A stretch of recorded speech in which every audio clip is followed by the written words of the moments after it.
So we're starting with the gap. We had that on the list for last week, but didn't quite get there. We got over the obstacle, and the next in the sequence is getting over the gap before we go to the curbs. I've left the obstacle in place just for some continuity purposes and just to show you how we use our gap.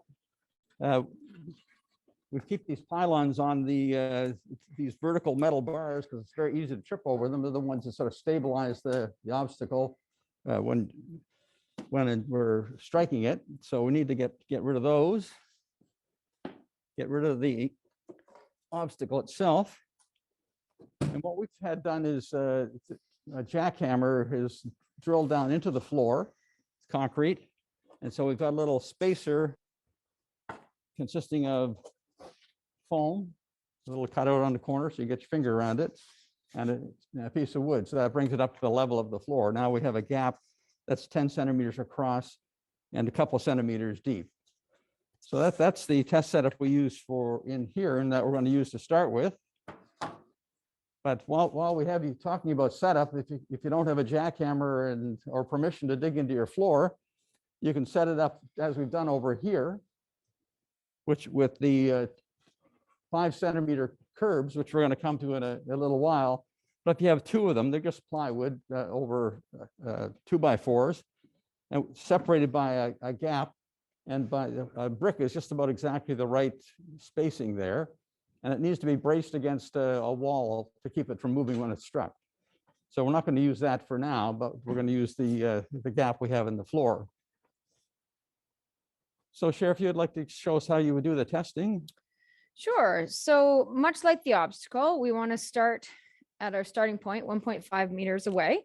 Again, the person can move however they wish from there. They can go right up and do a stationary method. They can start back here and do momentum. So I think we'll start with the stationary just so we can demonstrate that. All right. So Amir, I'll just have you go over that. Yeah, just pretend that that was your choice. I'll get you out.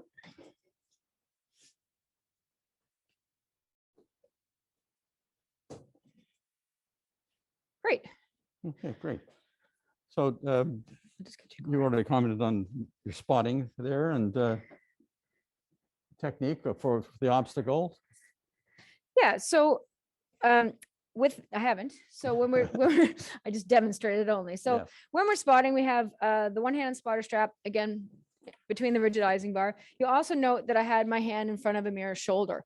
So you want to have a bit of a gap there because you do need to lean forward at parts during the skill. So having your hand there is helpful. You don't want to restrict the person's movement. And as Amir was very kind to demonstrate, that when your wheels, if they do drop in, can you demonstrate that again? Thanks. There is that pitch forward. So you want to make sure that you've you're here on the chair as well as having your hand here. Now you don't want to pull up on the spotter strap because it actually pitches the person out. So as a tester, that is something to be aware of. When you feel someone tip, sometimes your instinct is to do this. You'll actually dump them onto the floor more likely. So keeping a hand here, just keeping control of the back of the chair is helpful. Now, do you want to speak to scoring? If you want to speak to the training aspects, or do you want to demonstrate the moving approach? Do I just want to speak to scoring first? Sure. So that she dropped in. Okay, so she dropped in, but she wasn't able to get herself out, so she was not able to complete the skill. But she had the approach. She probably didn't have full 50%, so probably would get a fail on that.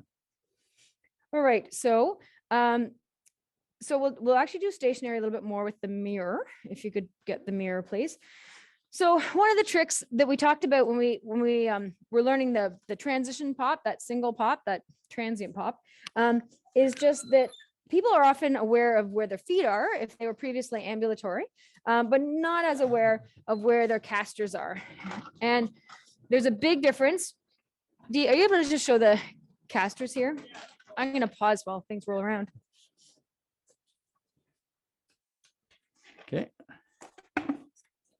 Here we go. That's great. Thank you.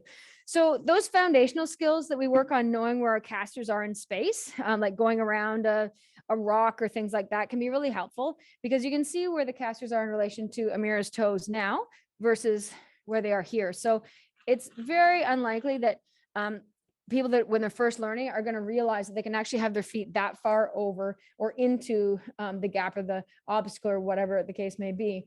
So what happens is people tend to pop too early, which Amira was gracious enough to demonstrate. So what happens is when people's feet get to the obstacle or in this case, the gap, then they pop. And what happens with that is when they pop at that point, then by the time they come down, they're not over the gap yet. So that is the most common thing. So what we can do is just use the mirror, show the person how close they can get, and they can start to look at, okay, well, when my knees are at this point and my feet are at this point, then I know anytime right before this, I'm good to pop. So if you want to pop now. And we practice that a bunch of times. I'll just go back this way just for fun without the mirror. So we just kind of grade that. So after she's done it with the mirror a few times, then we do it without the mirror a few times. So the early pop is one of the most common things. Just want to mention the lean. Yes. So there's a lot of things that people do, but two other main things that people do is that we want the lean to happen after the pop. So to get her wheels up off the ground, she's going to have to keep her weight upright or back. And then once those other wheels land, we want to lean forward like she's demonstrated and then push from there. So that takes the weight off of the rear wheels. Also, it becomes very important down the road when we're looking at other popping skills. And then a third point on training is the length of the push. So when people move to the gap, often the most common thing that they do is they pop far too high because it looks quite daunting, and it looks like the wheels are going to go, as we often say, to the core of the earth instead of just, a couple of centimeters down. So people do a really high pop and then they drop right in, which again, that's the most common thing that happens. Or they do a really high pop and continue on, and then they get the rear wheels stuck and do that caster slap where the rear wheels hit and the front end comes smashing down. So it's not about how high the casters come off the ground, because you don't actually have to lift them at all. You just have to have them not fall. So one of the things that we'll practice is what's the smallest amount you can have your casters come off the ground. And then, yeah, that's okay. And that's exactly the next thing I was going to talk about is, so you do a lighter push, but what Amira has figured out is that you also do a longer push. So it's a light, long push rather than a short, hard push. So if you can just, can you see here, Dee? Are we good? If you can just demonstrate a short, high push. So yeah, go ahead. Just right here. Sorry, not over the gap. Yep. Versus a gentle, long push. And can we even do it gentler? We can try. That's beautiful. And so as she does that, what you'll see is the difference is hand position is one of the most common things that's the difference. So with a short, hard push, if her hand was on a face of a clock here, she'd be going from 1 o'clock back to 11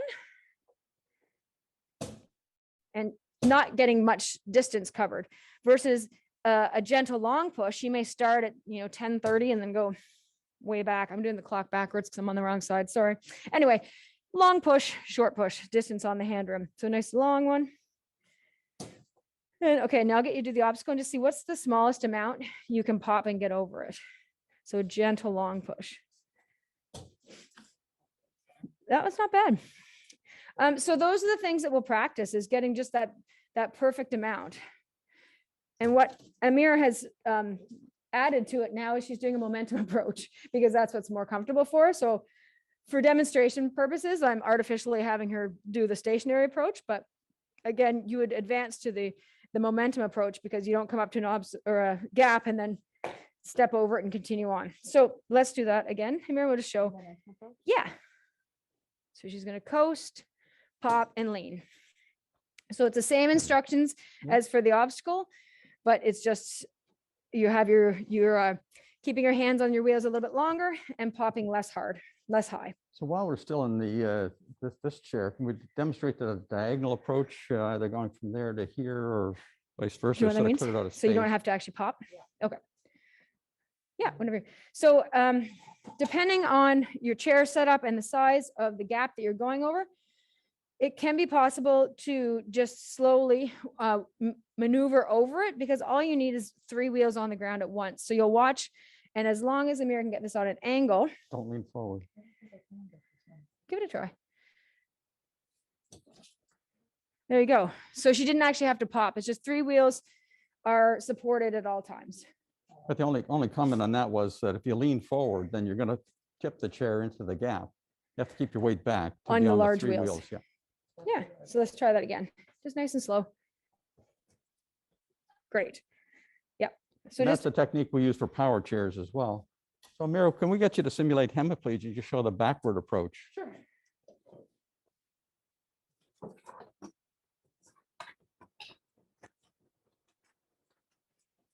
Spotter on.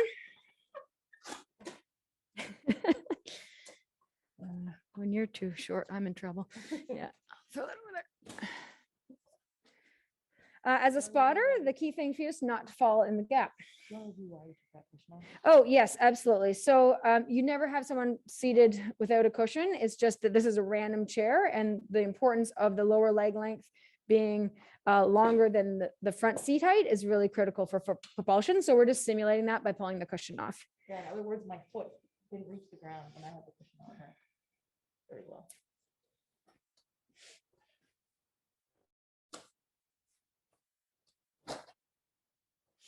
Good. I'm just going to get you to, so the key things are that she's going backwards. So the large wheels are going through the gap first. And then the other things that can be helpful for people is that when her rear wheels are in, she's going to lean forward to get the weight off of them and make it easier to get them out of the gap. And she's going to push with that foot. And then once her rear wheels are over, then she can lean back and take the weight off for her front wheels, for her casters. Yeah, I think Great. those are the points we wanted to make Yeah. about the gap, unless people have some questions for us while Masterful. we're getting set up for the curb.